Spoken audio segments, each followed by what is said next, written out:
Hola, ¿cómo están? Buenas noches, buenas tardes a todos los que nos están viendo en nombre de la Organización Mundial de Coaching y Desarrollo Personal en Línea Positiva.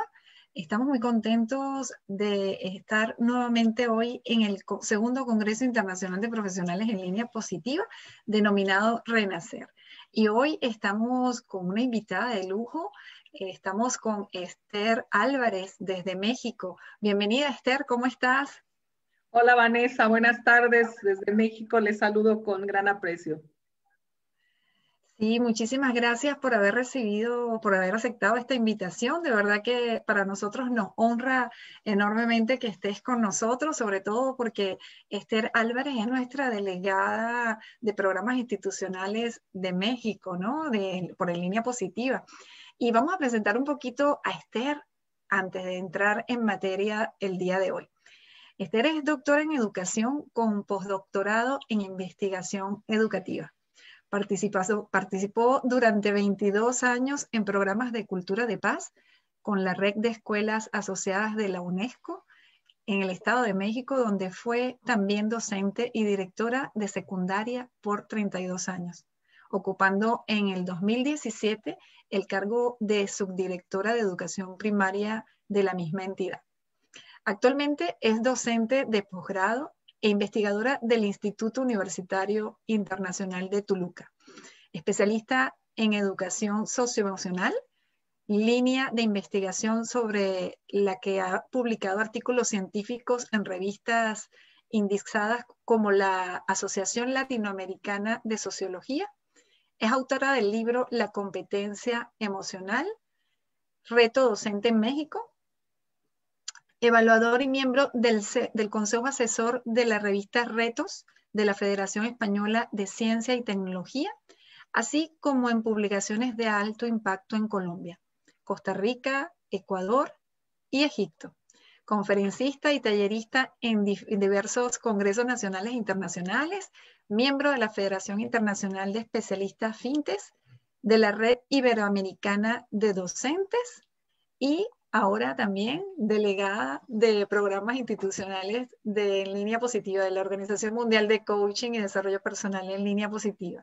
Para nosotros es un gran placer que estés aquí con nosotros y nada más y nada menos que hablar de una temática que en estos momentos es súper importante en tiempos de crisis: los docentes y sus emociones en tiempos de pandemia.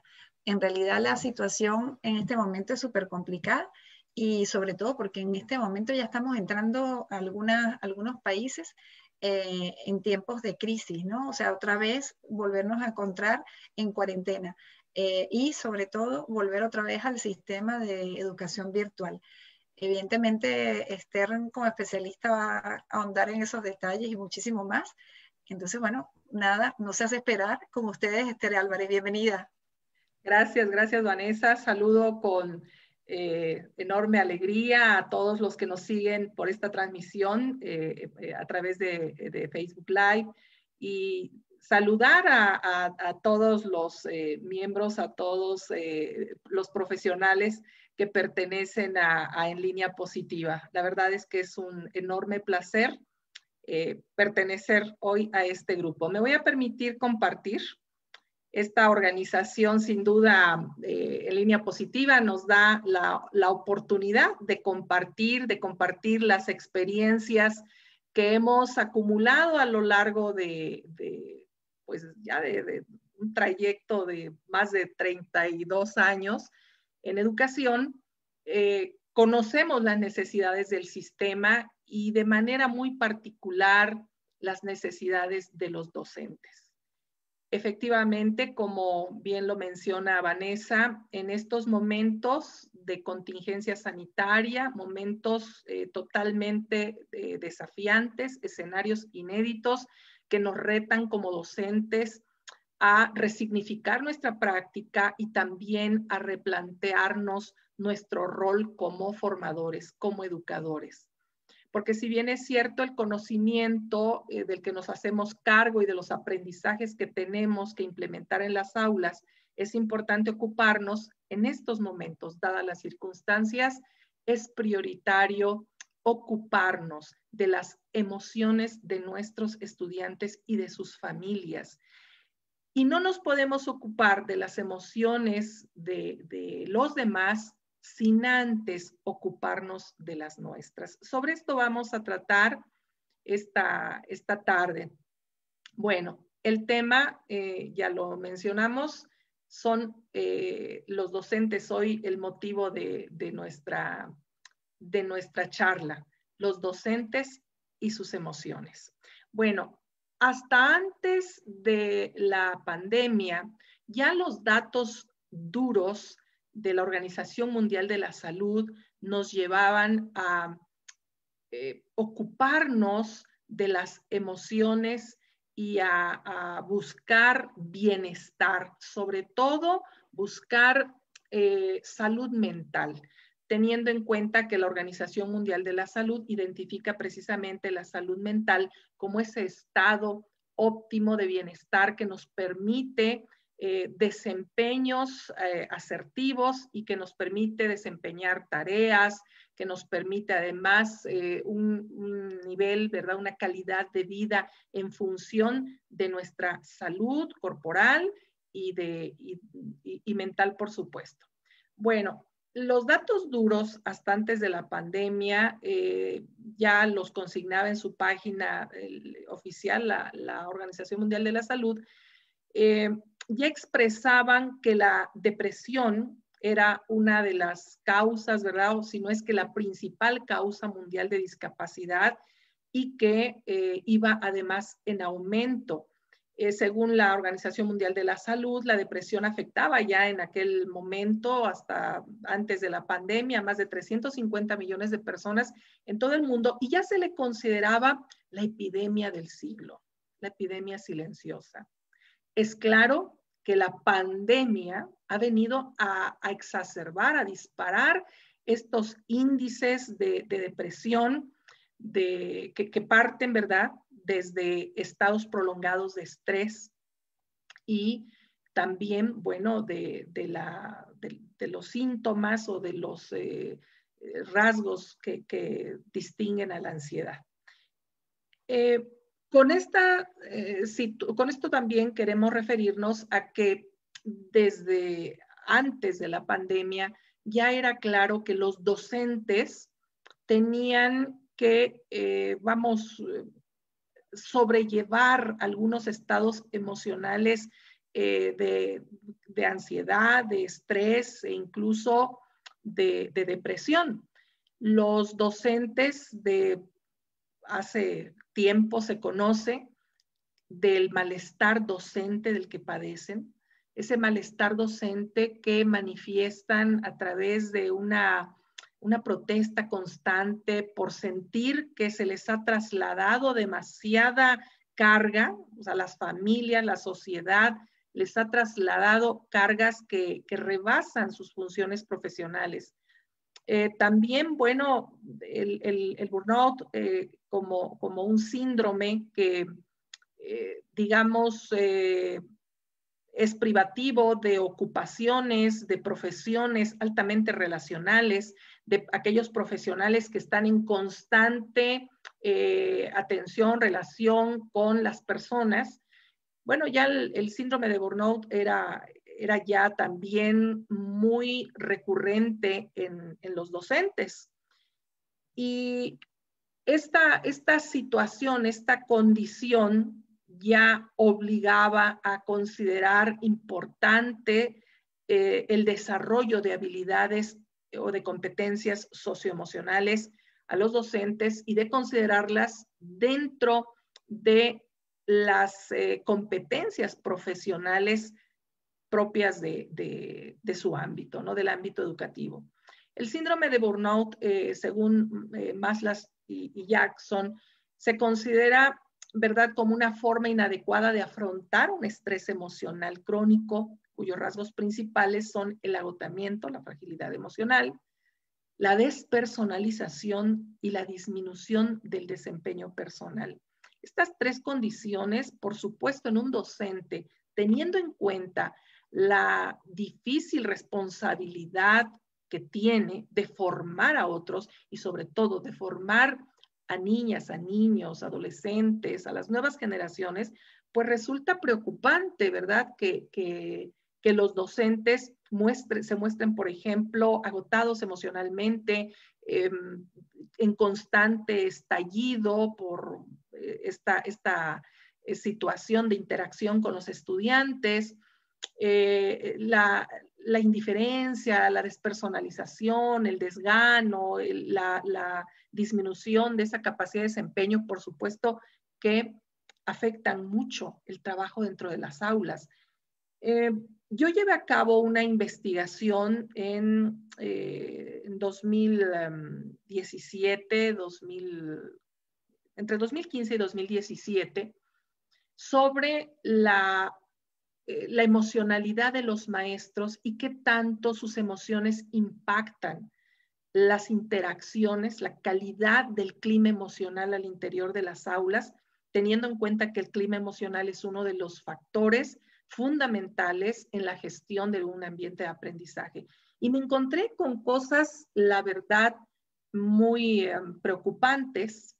Encontré, o entre los hallazgos de ese trabajo de investigación, que a partir de la cual escribí el libro de la competencia emocional reto docente en México, bueno, encontré cosas muy preocupantes, les decía, como el hecho de que los estudiantes tenían la impresión de que algunos de sus maestros no eran felices, que no les hacía felices, que no se sentían a gusto por estar conviviendo con ellos. Algunos estudiantes lo expresaron en algunas entrevistas, en algunos grupos focales que implementé, se expresaban los chicos lastimosamente, decían, es que el maestro se enoja por todo, es que parece que no le gusta lo que hace, es que parece que no es feliz, es que llega ya enojado y se desquita con nosotros. Expresiones como esas en varios estudiantes, pues me llevaron a la conclusión de que efectivamente muchos docentes no eran felices con lo que hacían. Y no ser feliz con lo que se hace, evidentemente está pues llevando a las personas a no experimentar bienestar. Y qué importante es el bienestar de los maestros, grandes gestores, ¿verdad? De conocimiento, de aprendizaje y de desarrollo para una sociedad. Bueno, sobrevino la pandemia y entonces esta situación que ya anterior a ella era preocupante, pues se ha desbordado, y especialmente en el ámbito educativo, porque de pronto la escuela cambió.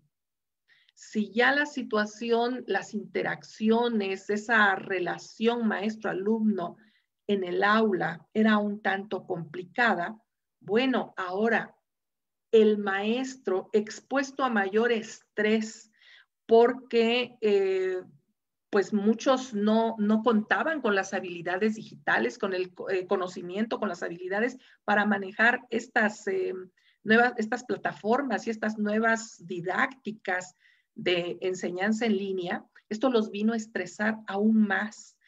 Pero por si esto fuera poco, también el hecho que desde su casa tienen ahora la escuela funcionando. Es decir, en la sala o en el espacio reducido quizá de su casa, de su departamento o donde viven, tienen ahí a los hijos, o sea, a sus hijos, atendiendo sus clases. Ellos mismos como docentes también impartiendo clases, además cumpliendo las funciones de atender la casa, de atender a la pareja, al esposo y de cumplir con las labores. Entonces, esto les ha venido de verdad a representar un desgaste emocional, un estrés, un estado de tensión que sin duda ha aumentado o detonado el crecimiento, ¿verdad?, de estas cifras de estrés, de ansiedad, que decía yo ya desde mucho antes eran preocupantes en los docentes. Fíjense que explorando algunos estudios cuando iba a hacer yo mi investigación, revisando el estado del arte, el estado de la cuestión, me encontré un estudio muy interesante de 1965, fíjense, de un psicólogo norteamericano, Arthur Herschel. Arthur Herschel llevó a cabo montó un laboratorio de psicología y llevó a cabo una investigación sobre la ansiedad en los docentes. En aquellos años 60 no se usaba la palabra estrés, se refería Herschel a un estado de ansiedad, y esta investigación la lleva a cabo precisamente con docentes de secundaria en el Colegio de Maestros de la Universidad de Columbia. Y ya desde entonces Arthur Herschel, entre sus hallazgos, ¿verdad?, va a encontrar que los docentes viven permanentemente estresados, que la labor de enseñar, de convivir con los chicos, con los padres de familia, de conciliar con el sistema, con las tareas también de educar y de formar, pues son complicadas, no son tan sencillas. Y ya desde los años 60, fíjense, se hablaba de maestros estresados, de maestros con niveles de ansiedad muy altos. Bueno, hoy en día, fíjense, cuántos años hace de eso, ya algunas décadas, y la situación persiste. Y hoy, bajo estas circunstancias, bajo esta modalidad de educación en línea y todo lo que ha representado la pandemia, los maestros verdaderamente están pasando por situaciones muy complicadas. Más allá de que, les decía yo, José Manuel Esteve y otros autores han analizado el tema del malestar docente, porque hay que decirlo, los docentes, dada la gravedad de su responsabilidad, son altamente exigidos, socialmente son muy exigidos y poco reconocidos. Y entonces eso también les hace como de repente asumir algunas actitudes que no son convenientes en un docente, en un formador.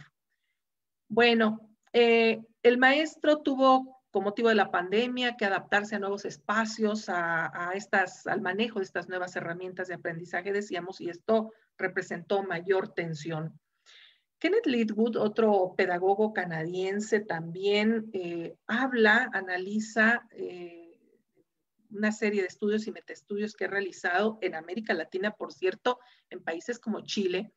Ha analizado, estudiado el impacto de las emociones de los docentes en el proceso de enseñanza-aprendizaje, y bueno, él sostiene que las emociones de los profesores tienen una gran influencia sobre los procesos de enseñanza-aprendizaje, pero fíjense, más allá de los procesos cognitivos de enseñanza-aprendizaje, el docente modela también, a partir de sus actitudes, modela también, enseña o forma a los estudiantes.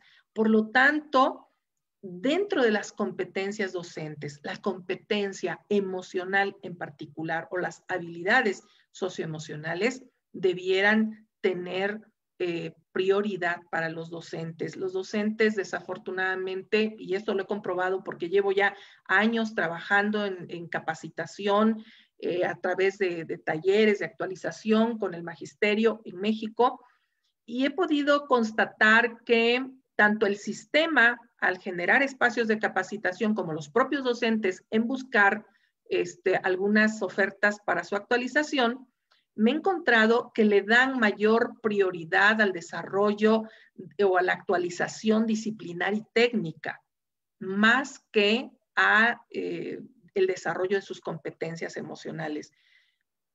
A pesar de esto, creo que o sea, no obstante esta situación, los docentes se han ido sensibilizando, y también el sistema, porque en el caso de México, a partir de 2017, se incorporó la educación socioemocional en el currículo de la educación obligatoria. Es decir, lo que tradicionalmente la escuela, los maestros, consideraban en la educación formal, o sea, el desarrollo de conocimientos meramente académicos, enciclopedistas, lo que era el concepto de conocimiento desde un enfoque positivista y objetivo, bueno, esto ha empezado a cambiar. Hay mayor conciencia de que las emociones mueven y las emociones de los maestros son fundamentales. Bueno, entre estas habilidades socioemocionales que hoy, justo en estos tiempos de pandemia, los docentes han tenido que desarrollar es la resiliencia. Ante la emergencia no ha quedado alternativa para los docentes que ser docentes resilientes, desarrollar esta capacidad de sobreponerse a la crisis, sobreponerse a estos cambios e incluso poco a poco ir saliendo fortalecidos, porque ya comienza a admitirse que esta pandemia, si bien es cierto, ha dejado grandes pérdidas, motivo de duelo personal, también nos está dejando grandes enseñanzas y nos está planteando enormes oportunidades y retos. Bueno, la educación finalmente, o el ámbito educativo, ¿verdad? La escuela, los docentes han tenido que sobrevivir a esta situación y desarrollar resiliencia, encontrando en esta crisis una oportunidad de crecimiento. Finalmente, como dice también por ahí Miguel Ángel Santos Guerra, ser maestro es una cuestión de actitud. Así que los docentes con una gran entereza, con una gran actitud, han ido poco a poco sobrellevando estos meses, este año ya, porque en este mes de marzo, por lo menos en México, hicimos ya un año de este cambio, de este traslado de la educación de las aulas presenciales, de las aulas físicas a las aulas virtuales.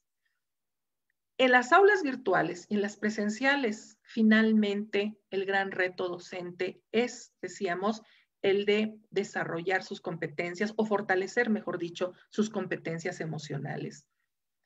Hoy se trata de dar acompañamiento a los estudiantes y a sus familias a sobrellevar esta situación, darles también acompañamiento emocional. Y entonces, pues esto requiere de maestros felices y optimistas, ¿no? De maestros que lleven un mensaje de esperanza, de felicidad a los hogares, que se ocupen de los niños, de las niñas, de los jóvenes, que se ocupen con verdadera empatía, con generosidad. Y esto pues nos lleva a plantearnos, ¿verdad? La gran pregunta, ¿por dónde empezar? O sea, ¿por dónde empiezo? Si necesito hoy ser un maestro feliz, ser un maestro resiliente, tener una gran actitud, ser un maestro que siembre esperanza, esperanza para afrontar esta situación de incertidumbre que hoy se vive.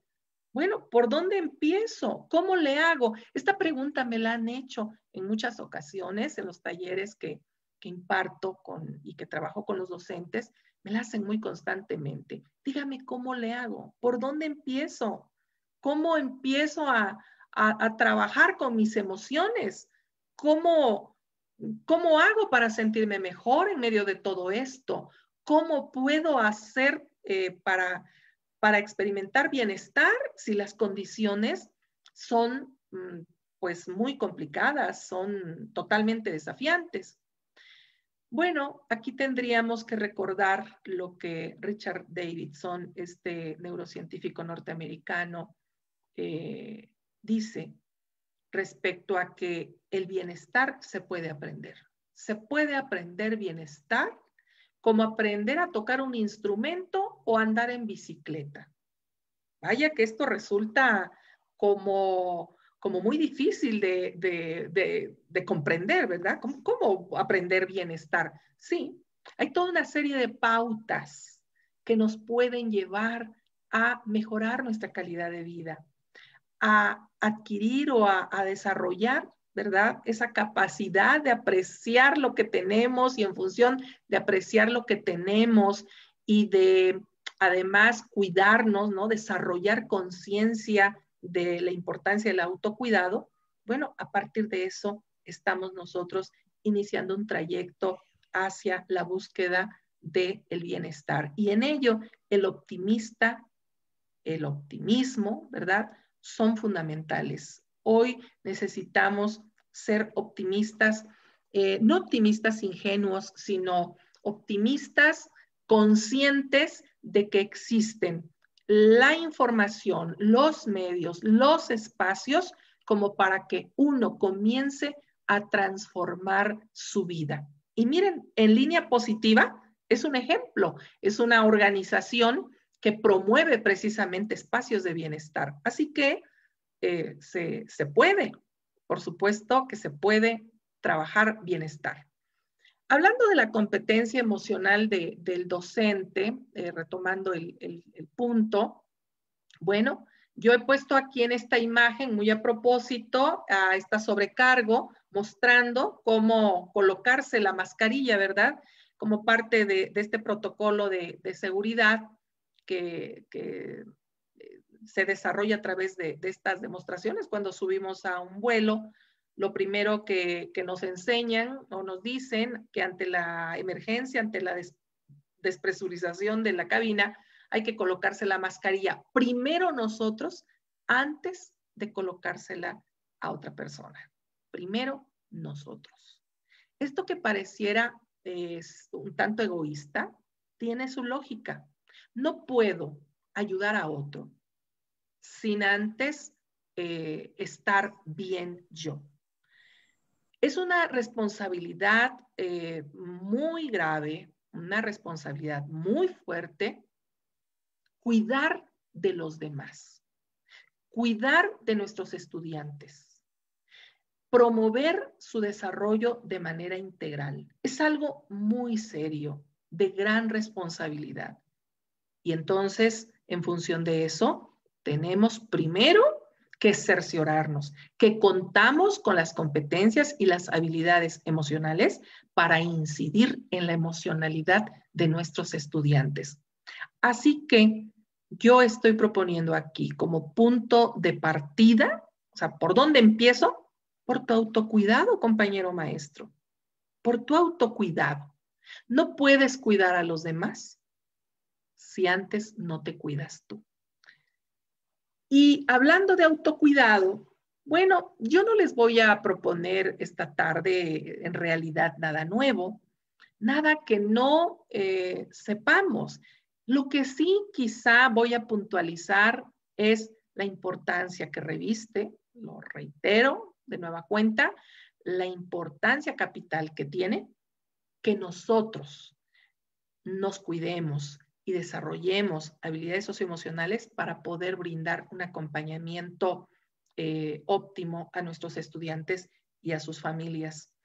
Entre los hábitos saludables de vida que propician ese bienestar necesario, bueno, está la sana alimentación, por supuesto, las pausas, los descansos que son muy necesarios, sobre todo en nuestra labor docente, respirar, meditar, para darle calma a la mente. Hoy, desde el mindfulness, desde la yoga, desde algunas otras disciplinas contemplativas, es posible desarrollar esta capacidad de respirar y de relajar la mente, de concentrarnos en el aquí y en el ahora, para dejar un poquito de lado ese ruido de esos pensamientos disruptivos que nos distraen, que nos preocupan, que nos tensan, que nos estresan. Convivir con la naturaleza. La naturaleza tiene un poder terapéutico increíble. Creo que debiéramos aprovechar, ¿verdad? Ver en nuestro entorno cómo podemos nosotros recurrir a la naturaleza. Por algo está ahí, por algo Dios nos la puso ahí. Es la gran medicina. Es un recurso que debemos aprovechar más en función de nuestro bienestar. El ciclo del sueño, muy importante. Los maestros nos desvelamos mucho calificando, planificando, revisando trabajos, etcétera. Cuidemos nuestro ciclo de sueño. De 7 a 8 horas son fundamentales, sobre todo porque en el periodo de sueño se está regenerando nuestro cerebro. El deporte, la activación, el ejercicio son fundamentales, como lo vamos a ver más adelante. La recreación, el sentido del humor. hay que cultivarlo, hay que buscar espacios de alegría, de convivencia con otros. Por supuesto, la higiene, el cuidado de la salud, escuchar al cuerpo es muy importante. Bueno, hemos hablado mucho de bienestar, pero ¿y qué es el bienestar? Según Rafael Vizquerra, el bienestar es esa apreciación que tenemos de nuestra calidad global de vida. O sea, qué tan favorable es nuestro nivel de vida, ¿no? ¿Cómo nos sentimos? Y cuando hablo de calidad global de vida, bueno, cada quien tiene su idea de bienestar y de felicidad, ¿verdad? No precisamente estoy haciendo referencia a cuestiones materiales. Yo creo que sí, las cuestiones materiales importan, pero hay también otras cosas que debiéramos apreciar, que debiéramos valorar en función de sentirnos bien con lo que somos y lo que tenemos. Aquí está lo que yo les decía, Richard Davidson en este libro que ha escrito en coautoría con Daniel Goleman, Los beneficios de la meditación, nos habla precisamente a partir de esta disciplina contemplativa como la meditación, nos habla de los enormes beneficios que tiene a nivel de bienestar darle calma a la mente. Otra propuesta que yo también les hago en esta ocasión es, o sea, no nada más a los docentes, a todos los que nos escuchan, es estimular estas hormonas, esta producción de las llamadas hormonas del bienestar a nivel de sistema límbico, a nivel de cerebro.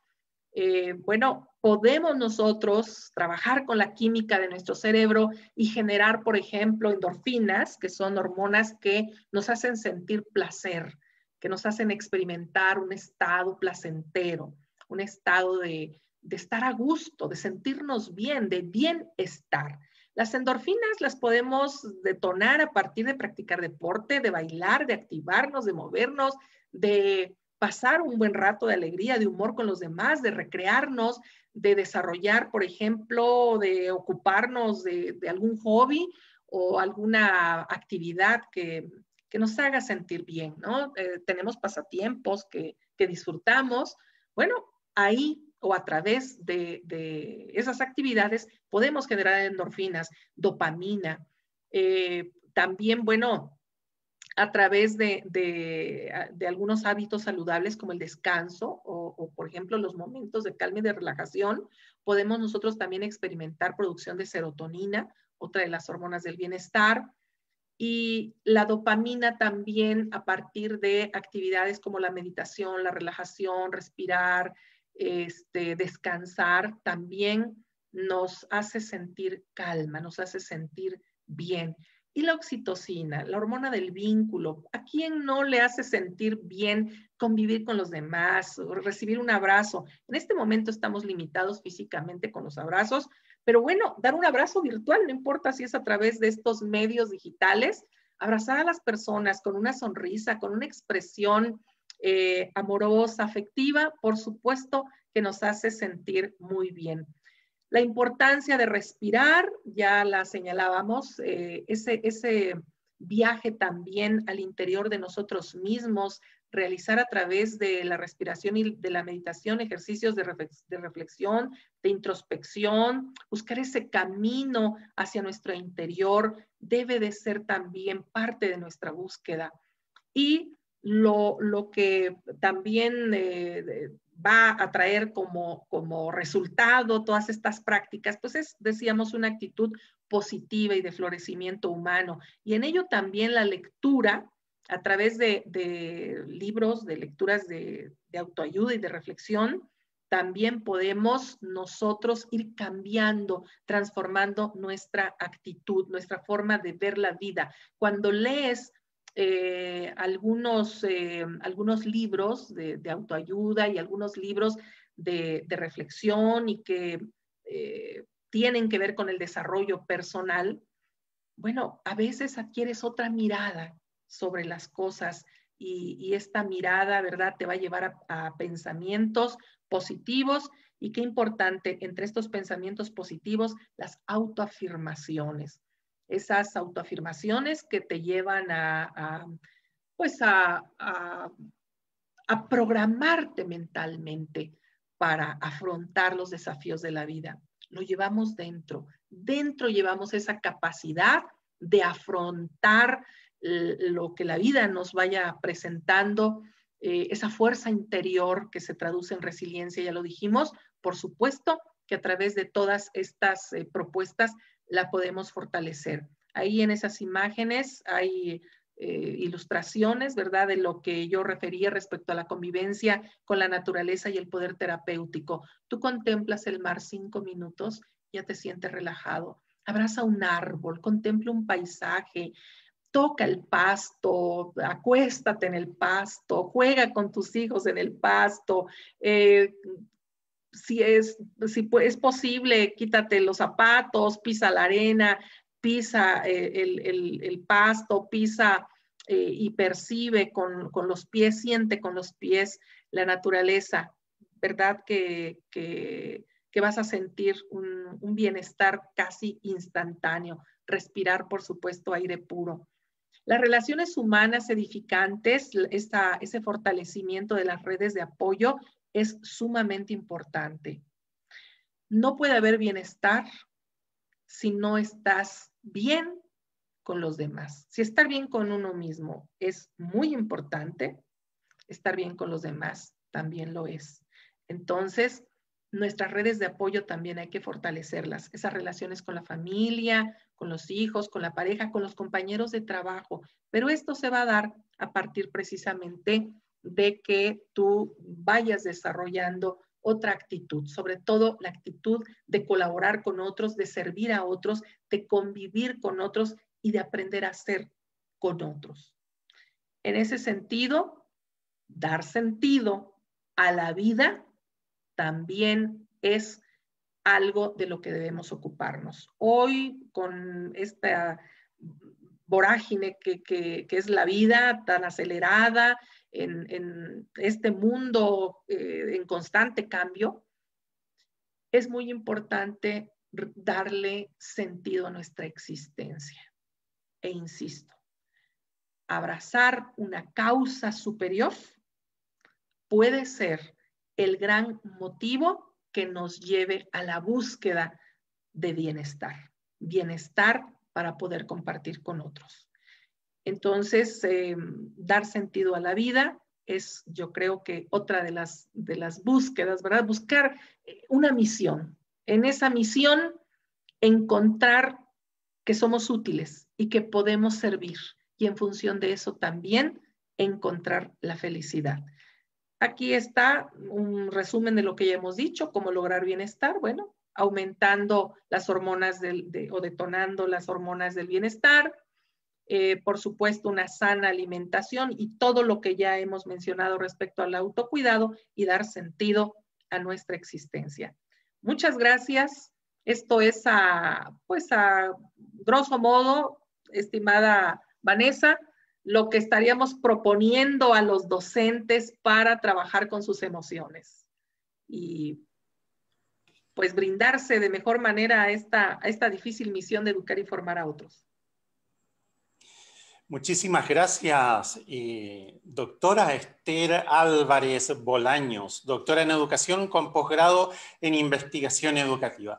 En realidad, una excelente ponencia, un excelente tema también, por demás, lo que hemos escuchado hoy. Me queda simplemente una pregunta en el tintero, porque cuando hablamos estos temas, doctora, la persona común y corriente, la persona que quizás tiene menos preparación o menos carreras de grado, se estará preguntando, bueno, suena todo muy lindo en el papel, en el discurso, pero ¿cómo lo llevo a la práctica? ¿Cómo yo me vuelvo una persona empática? ¿Cómo puedo sanar mis emociones? ¿Cómo puedo transitar el día a día que me toca vivir?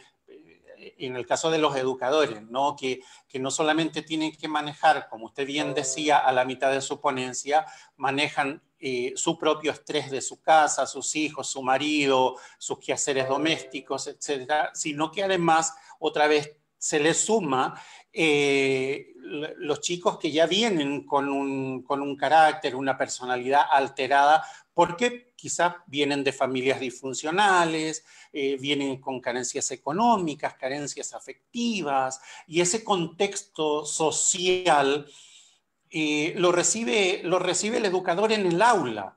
Y no solamente tiene que tratar con 1 o 2 niños difíciles, sino que tiene a 30, 40, tenemos aulas sobrepobladas, colegios que ya no dan abasto, y cómo maneja en la práctica ese bienestar emocional si no tiene la contención adecuada.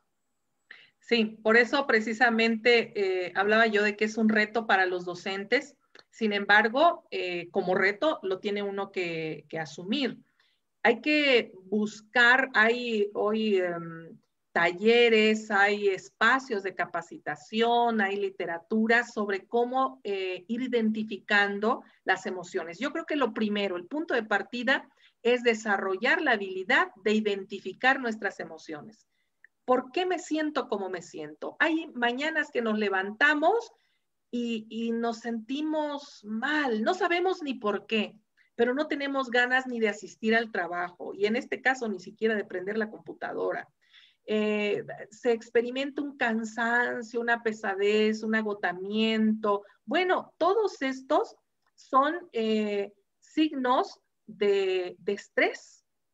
Y entonces, esas emociones vinculadas al estrés y a la producción tóxica de cortisol en el cuerpo, es importante que la identifiquemos, porque si identificamos el problema, estaremos en posibilidad de buscar soluciones a ese problema. Entonces, yo creo que el autoconocimiento es la base. De hecho, el autoconocimiento, la autoconciencia es la primera dimensión de la inteligencia emocional, la primera dimensión de la educación socioemocional, el autoconocimiento. Debo identificar mis emociones y en ese sentido tener claro que las emociones básicas son 6. Hay hoy en la literatura N cantidad de tipologías y clasificaciones, pero hay una muy sencilla que además tiene mucho fundamento, de Paul Ekman, que encuentra que son 6 las emociones que son privativas en todos los seres humanos y que son el miedo, la alegría, la tristeza, la ira, el rechazo, asco o aversión también así se le identifica, y la sorpresa. Bueno, si aprendemos a identificar esas emociones a partir también de las sensaciones en nuestro cuerpo, porque las emociones, Andrés, se sienten en el cuerpo. Hay una conexión del cerebro, obviamente, emocional con el resto del cuerpo, ¿no? Entonces, las emociones se sienten. Bueno, es importante tomar conciencia. ¿Dónde siento la ira? ¿Dónde siento el miedo? Aprender a identificarlo, llamarle por su nombre. Y una vez que yo ya identifico esas emociones que no me hacen sentir bien, esa ira, esa frustración o ese miedo, bueno, avanzo hacia la búsqueda de la causa. ¿Por qué me siento así? ¿Por qué siento ira? ¿Qué es lo que me molesta? ¿Qué es lo que me tiene así de tenso? Y una vez que ya identificamos la emoción y que identificamos la causa, bueno, es que me he estado desvelando, es que he estado preparando clase, es que, bueno, tengo aquí un espacio muy reducido, tengo aquí a mi familia y las clases y demás. Bueno, buscar alternativas de solución. Las personas resilientes, Andrés, son personas tremendamente creativas y los maestros hoy están poniendo a prueba su resiliencia. En general, los seres humanos ante esta pandemia hemos puesto a prueba qué tan fuertes somos. Y dicen por ahí que no sabemos qué tan fuertes somos hasta que no nos queda de otra más que serlo. Y entonces hay que buscar cómo fortalecernos. Y hay muchas maneras. Yo ya mencioné aquí algunas, pero los seres humanos somos multidimensionales. Hay también otra dimensión espiritual que también yo creo merece atención y no solo la meditación, la reflexión a través de las disciplinas contemplativas, también a través de la oración, también a través de desarrollar más nuestra espiritualidad, a través también, ya decía yo, de activarnos, de cuidar nuestro cuerpo, de producir estas hormonas de bienestar para sentirnos mejor. Te puedes sentir muy cansado en algún momento, pero si con mucha fuerza de voluntad, con mucho amor por ti mismo, te calzas unos tenis, unas zapatillas, como le llaman en otros países, unos zapatos deportivos, te pones una ropa deportiva y te vas al parque a caminar, a correr, a respirar, o si pones la música que te gusta y bailas y cantas, estarás haciendo algo por tu bienestar, estarás produciendo en tu cerebro endorfinas y dopaminas, y eso va a bajar, a contrarrestar un poco los niveles de estrés. Las pausas activas son muy importantes. Entonces, todo esto tiene que ver con el autocuidado. Sí, evidentemente nuestro cuerpo nos habla de de ese malestar, de esa incomodidad, de ese sufrimiento. Todo pasa por el cuerpo, ¿no? Lo podemos sentir. Algunos hablan de enfermedades psicosomáticas. Creo que el término correcto sería el cuerpo está manifestando lo que está sintiendo la persona en el alma o en sus emociones. Ahora, mencionó la dimensión espiritual, qué tan necesaria es en estos tiempos donde hemos perdido esa conexión con lo espiritual, hemos perdido esa conexión con los valores, inclusive hasta con la familia se ha ido desintegrando. Bueno, son cuestiones que hacen al desarrollo integral del individuo. Me quedaba una pregunta, doctora, antes de terminar. Los sistemas educativos de Latinoamérica, y me refiero a Latinoamérica y no me refiero a otros continentes donde la educación es tratada de otro modo, pero en Latinoamérica, en nuestros países, desde México al Cono Sur, nosotros no vemos inserto dentro del sistema educativo talleres de contención, de programación neurolingüística, de tratamiento de las emociones, del estrés hacia los docentes. Es algo así como los tiramos a los leones y, bueno, arréglense ustedes, más o menos es así. Sí. Me gustaría que me amplíe eso por si me equivoco. No, Andrés, lo ha dicho usted con gran precisión. Es más, pareciera que usted ha leído mi libro, porque justo en mi libro La competencia emocional, reto docente en México, hablo de eso. Mire usted, la educación emocional es una innovación educativa.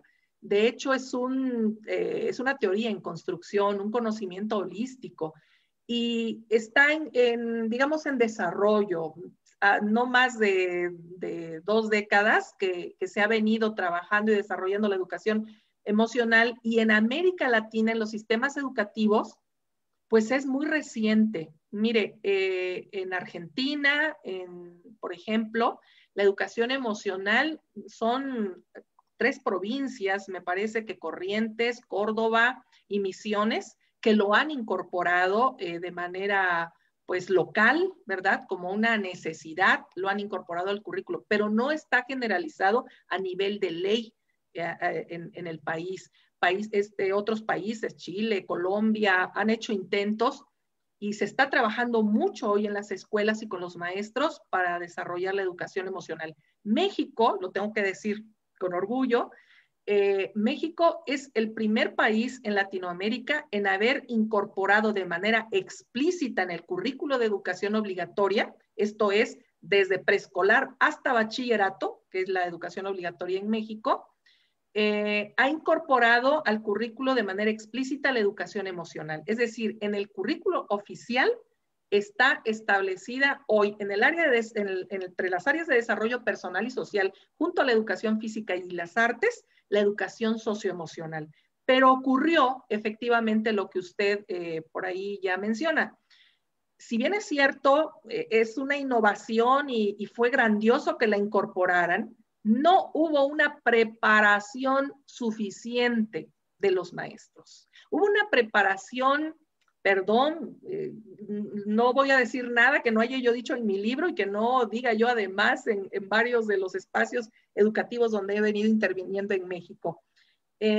No hubo una preparación suficiente. La preparación fue muy rápida. Se implementó el modelo educativo 2017 y ya venía ahí la educación socioemocional y los maestros, yo todavía era directora, ahora ya me jubilé, pero hace 3 años que yo todavía era directora, yo recuerdo la reacción de los maestros cuando vieron esto. Dijeron, pero es que yo no soy psicólogo, ¿cómo ahora voy a tener que dar acompañamiento a mis estudiantes en el desarrollo de sus habilidades socioemocionales si ni siquiera yo sé si soy competente emocionalmente? Y de ahí fue que nació mi interés por escribir un libro y proporcionárselos a los maestros con un marco conceptual así muy general para que se empezaran a adentrar. Porque efectivamente, lo dijo usted muy bien, nos aventaron a los leones, ¿verdad? Nos expusieron a este reto sin que hubiera una preparación suficiente. Sin embargo, también hay que reconocer que el sistema educativo ha proporcionado, después de implementar, ¿verdad?, estos programas, estos contenidos, ha generado toda una serie de espacios sobre educación socioemocional, espacios de capacitación, de tal manera que hoy la verdad es que la generalidad de los docentes saben en qué consiste y tienen idea de la educación socioemocional de manera teórica. Pero también en mi más reciente artículo hago una moción, un llamado a los docentes de que no se trata ahora de aprender de teoría, ¿verdad? De dominar muy bien los conceptos de qué son las emociones, los tipos de emociones que hay, cómo reconocerlas, etcétera. Hay necesidad de profundizar en la emocionalidad a partir de detonar nuestro propio desarrollo personal. No puede ser tan instrumental esto de, bueno, respiramos, a ver, esta es la técnica, vamos a respirar, a ver, ahora vamos a hacer la posición de montaña, a ver, ahora vamos a hacer esta dinámica.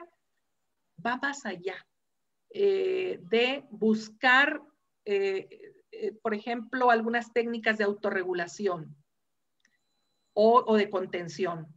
Yo le apuesto más a el desarrollo personal, a ir hacia nuestro interior y trabajar con todas las dimensiones. Ser o tratar de ser seres lo más equilibrados posibles, porque sí me preocupa que en las escuelas en México se esté abordando la educación socioemocional, así se le llama aquí, solamente como un cúmulo de instrucciones, de actividades, de contenidos a desarrollar, como muy teórico, como muy instrumental, pero desvinculado de los valores, desvinculado de la cultura de paz, desvinculado del desarrollo interior. Exacto.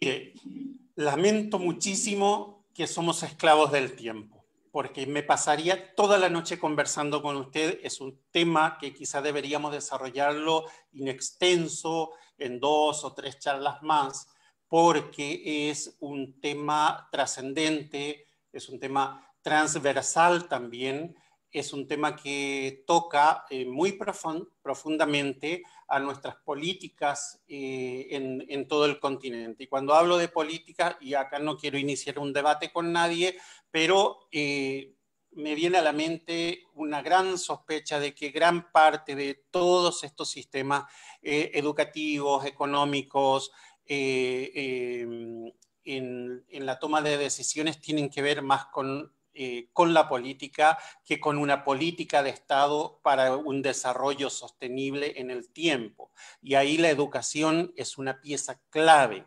La doctora Álvarez, Esther Álvarez Bolaños, lleva más de 32 años ocupando cargos de importancia en la educación en México.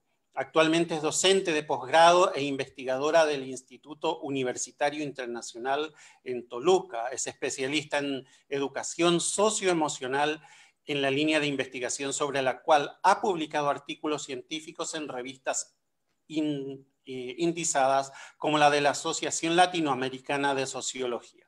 Estamos hablando de una persona que tiene la competencia, la trayectoria y el nivel para tratar este tipo de temas.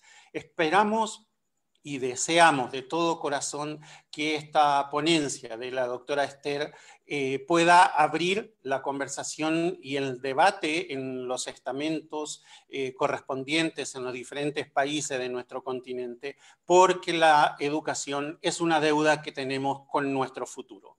Muchísimas gracias, doctora.